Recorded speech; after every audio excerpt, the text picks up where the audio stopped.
Shavuatov, Mishenechnas Adar, Marbim Besimcha.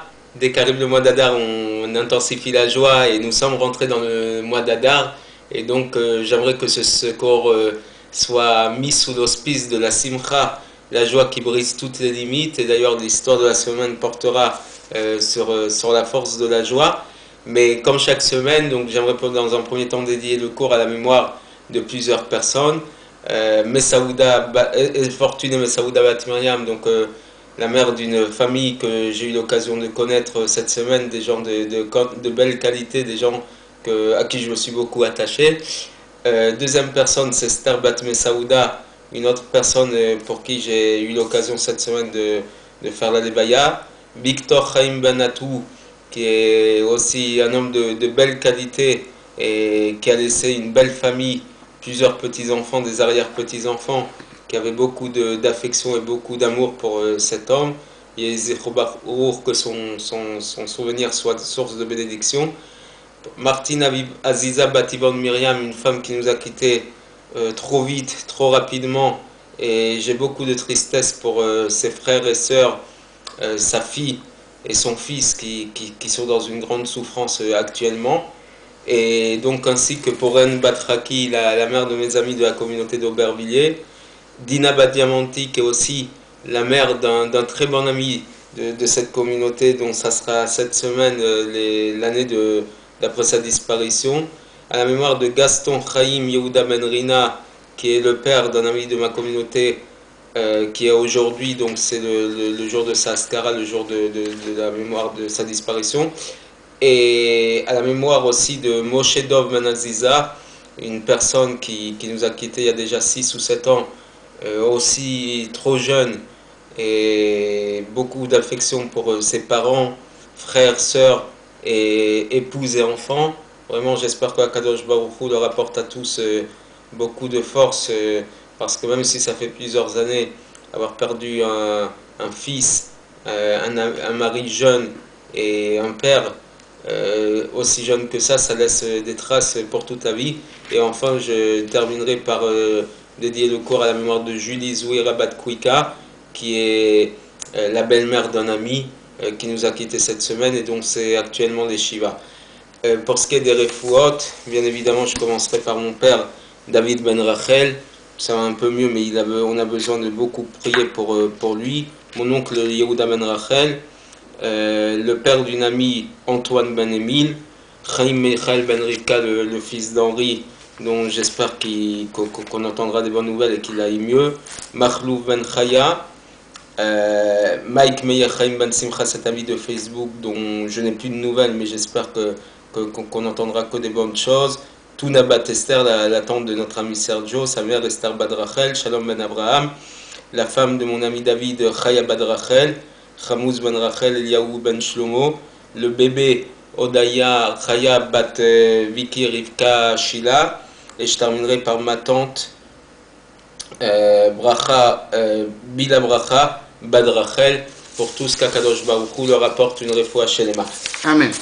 Donc nous commençons le 3e livre de la Torah, qu'on appelle en français le Lévitique. Le Lévitique, donc ça veut dire le travail des Kohanim, donc puisque les Kohanim sont issus des Lévi'im, de la tribu de Lévi, et dans la Torah on appelle ce 3e livre le Torah de Kohanim, la Torah des Kohanim. Donc on va parler des sacrifices. J'avais déjà rappelé l'année dernière dans le premier cours que j'avais fait sur cette paracha de Vaïkra, où on évoquait le fait que tout un chacun est en mesure d'apporter des sacrifices à Kadosh Baruch Hu, même si nous n'avons plus le temple et même si les Kohanim ne sont plus en mesure de sacrifier, mais dans la mesure où on se sacrifie régulièrement pour faire la volonté d'Hachem, ce sont des sacrifices quotidiens, notamment le fait de réfléchir à nos actions tous les jours, tous les matins. C'est une réflexion sacrificielle, et finalement c'est en ce sens qu'aujourd'hui on est Makriv Korban, qu'on apporte des sacrifices pour Akadosh Baruch Hu. Et donc à plus forte raison lorsqu'on sait que ce sont des sacrifices qui sont liés avec le Mishkan, avec le sanctuaire et le Beth Amikdash, le temple. Et comme on l'a dit plusieurs fois, nous avons la mitzvah de Ve'asuli Mikdash Ve'shachanti Betocham, de faire un sanctuaire pour Dieu dans lequel il va résider à l'intérieur de chacun d'entre nous. Et donc, dans notre travail quotidien, on a la mesure et on a la possibilité, le potentiel de donner des sacrifices à Kadosh Baruch Hu. Et ça commence par le travail du Korban Tamid. Ce sacrifice qui est assez particulier, puisque le Korban Tamid, le sacrifice qu'on appelle sacrifice régulier, quotidien, journalier, est assez étonnant dans sa manière de fonctionner. Et c'est sur ce sacrifice-là que j'aimerais m'arrêter quelques instants pour qu'on y réfléchisse un peu, en quoi le sacrifice, le Korban Tamid, est en mesure de nous apporter un enseignement dans notre vie de tous les jours. Le service des sacrifices commençait et se terminait tous les jours par ce Korban, ce sacrifice de Tamid.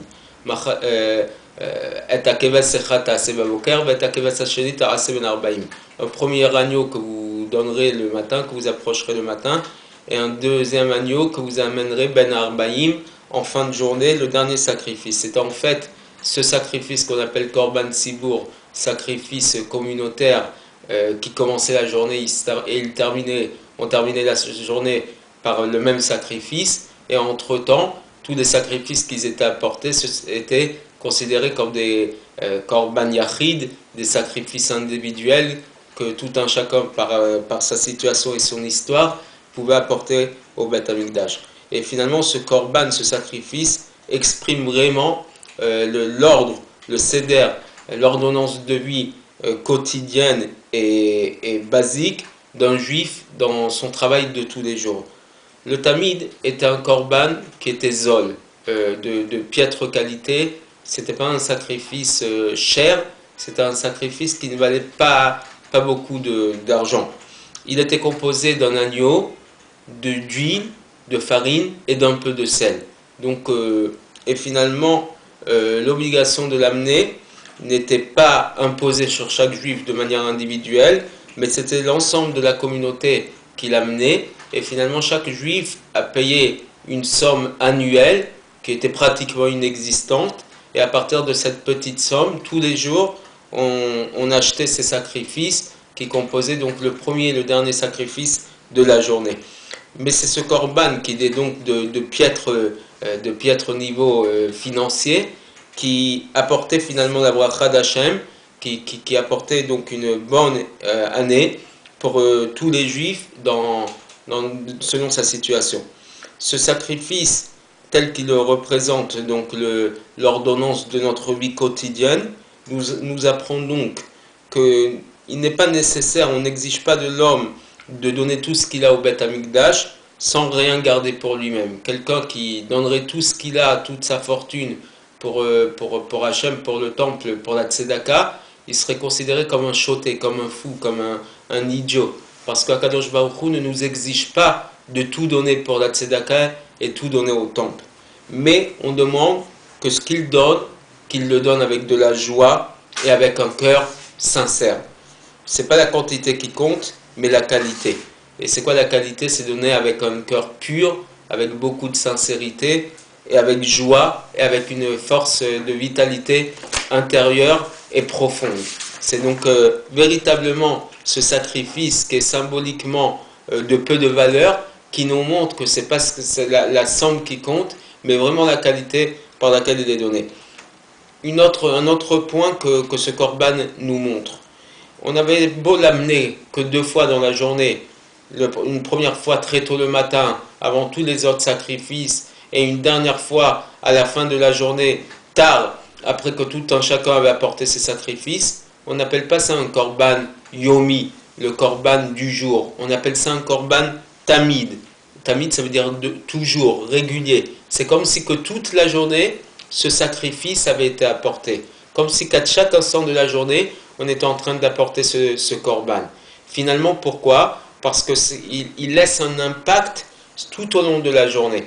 Même s'il y a une parenthèse entre ce sacrifice du matin qui se fait très tôt et le sacrifice du soir qui se fait tard en fin d'après-midi, il a un impact sur toute la journée et il s'appelle Tamid, le sacrifice de toujours, de tous les instants. Et finalement, ça nous montre comment notre vie doit être gérée. Notre vie aussi, elle est composée principalement de toutes sortes de préoccupations, d'occupations différentes. Et finalement, on pourrait ne pas ressentir dans chaque instant et tout le temps l'impact de la sainteté divine dans nos actions quotidiennes. Un homme consacre très peu de temps finalement à l'étude de la Torah, à la prière, à sa vie spirituelle, puisque sur les 24 heures de la journée, il y a pratiquement 8 heures de travail, il y a 8 heures, 6-8 heures de sommeil, enfin c'est les règles normales. À part ça, vous avez la nourriture, les besoins de tous les jours, et le peu de temps qui reste est consacré, s'il reste des forces, à l'étude de la Torah et à la prière. Et encore plus que ça, l'intellect humain, il aurait tendance à s'intégrer même dans les sources de la spiritualité et détourner l'homme du droit chemin jusqu'à faire le contraire de la volonté d'Hachem. Donc même lorsqu'il a le potentiel et la possibilité de se consacrer un peu de temps à l'étude de la Torah ou à la prière, il pourrait être piégé et manipulé par son cerveau qui pourrait le détourner du droit chemin. Et donc on pourrait se dire, le Korban Tamid, ce sacrifice de tous les instants, n'existe pas dans notre vie quotidienne. Mais oui, en fait, on a la possibilité, dès le début de la journée, de diriger notre vie vers le droit chemin. Et de quelle manière nous faisons ça? Dès le début, dès qu'on se réveille, la première chose que l'on fait avant même de se tourner vers n'importe quelle occupation quotidienne, c'est notre Korban Tamid, le sacrifice de la journée, qui montre une soumission totale à Hachem. Et ça commence par quoi? Par la parole de Modéani Lefanecha, je te suis reconnaissant, je reconnais qu'Akadosh Baruch Hu, qui est donc le roi, qui me donne, qui me rend ma neshama, et que donc je suis entre les mains d'Akadosh Baruch Hu. Et c'est dans ce sens que ça, c'est mon Korban Tamid à moi, c'est mon sacrifice personnel. Puisque par cette parole, nous sommes en train de reconnaître qu'Akadosh Baruch Hu nous a rendu notre Neshama, et donc nous lui sommes redevables, nous sommes soumis à une soumission totale vers Akadosh Baruch Hu, comme le peuple qui est soumis à la volonté du roi, nous sommes soumis à la volonté d'Akadosh Baruch Hu. Et c'est finalement ça le Korban Tamid, le sacrifice de l'homme envers Akadosh Baruch Hu. Cette soumission vers Dieu en début de journée, c'est notre Korban Tamid, c'est notre sacrifice de toute la journée. Cette petite parole en quantité, c'est une seule phrase, influence même les heures les plus tardives de la journée, qui sont utilisées pour d'autres occupations matérielles, financières et préoccupations d'ordre familial, d'ordre professionnel. Même là, on va pouvoir ressentir une soumission totale à Kadosh Baruch Hu. Lorsque le juif commence sa journée en soumettant toute son existence à Kadosh Baruch Hu, il a la possibilité de rester attaché à lui, même lorsqu'il s'occupe d'autres choses, et c'est comme ça qu'il mérite aussi la bénédiction d'Hachem dans tous ses actes. Nous sommes aujourd'hui le jour de Rosh Chodesh Adar, le premier jour de Rosh Chodesh Adar Sheni. Nous sommes en date hébraïque le 30 Adar Rishon, 30e jour du premier mois d'Adar. Il s'appelle déjà Rosh Chodesh, et c'est ce jour qui fait la transition entre le premier et le deuxième Adar. Cette année, Baruch Hashem, nous avons 60 jours, pas 30 jours, 60 jours de joie du mois d'Adar. C'était le premier mois d'Adar, et là on va pénétrer dans ces quelques minutes, ces quelques heures qui restent dans le deuxième mois d'Adar, Mishenechnas Adar Marbim Besimcha, donc, et comme j'ai dit hier soir dans le petit Dvar Torah que j'ai mis, En Shrina Shora lo mitor chatzvut et la mitor simcha shel devar mitzvah. La Torah ne réside pas, la Shrina, donc la présence divine, ne se dévoile pas dans la tristesse, mais dans la joie de devar mitzvah, d'une mitzvah. On peut être joyeux, on peut être dans la légèreté d'esprit, sortir en boîte, excusez-moi de ces termes, sortir dans des endroits où on a l'impression d'être dans la joie, d'être dans le bonheur, mais c'est un bonheur virtuel, c'est une joie qui ne réside sur rien.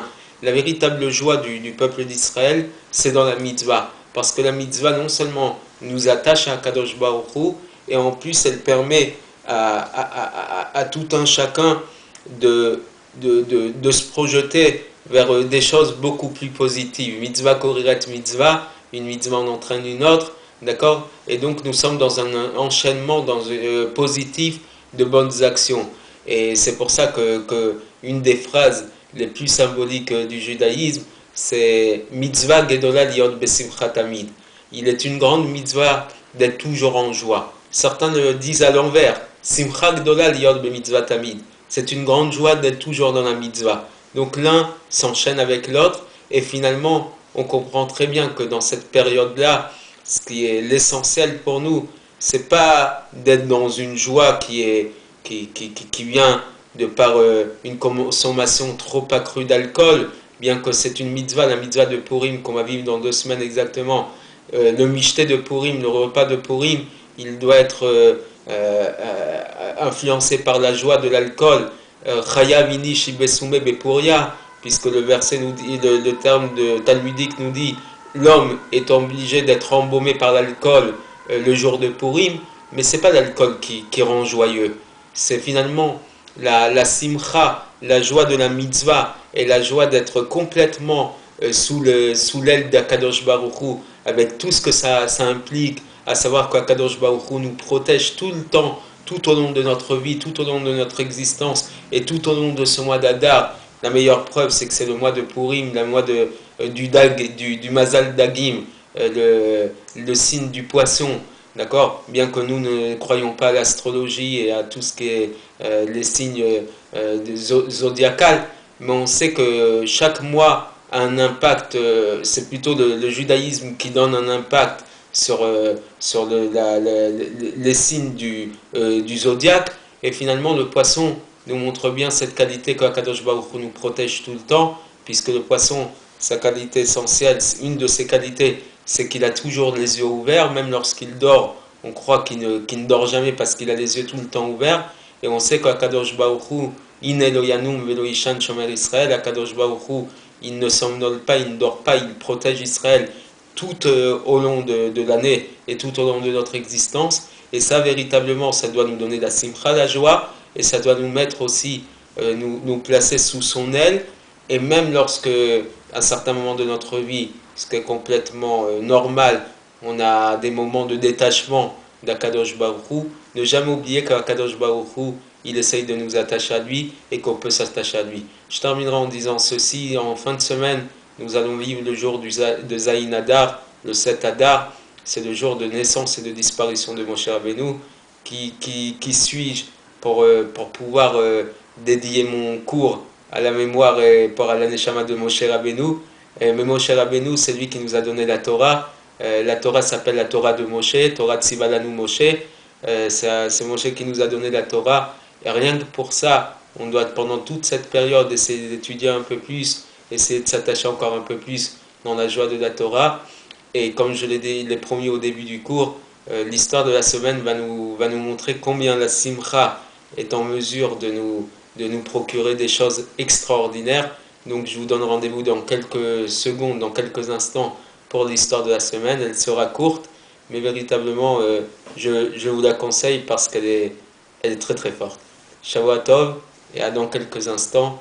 Et bonjour vraiment à tous mes amis que je n'oublie pas dans ces moments-là, des moments difficiles, mais qui j'espère vont devenir des moments de joie, puisqu'on espère qu'Akadosh Baruch Hu va transformer le deuil en joie et qu'on va rentrer dans la dégresse, et si possible très rapidement avec la venue de Mashiach. Shavua Tov et à tout de suite.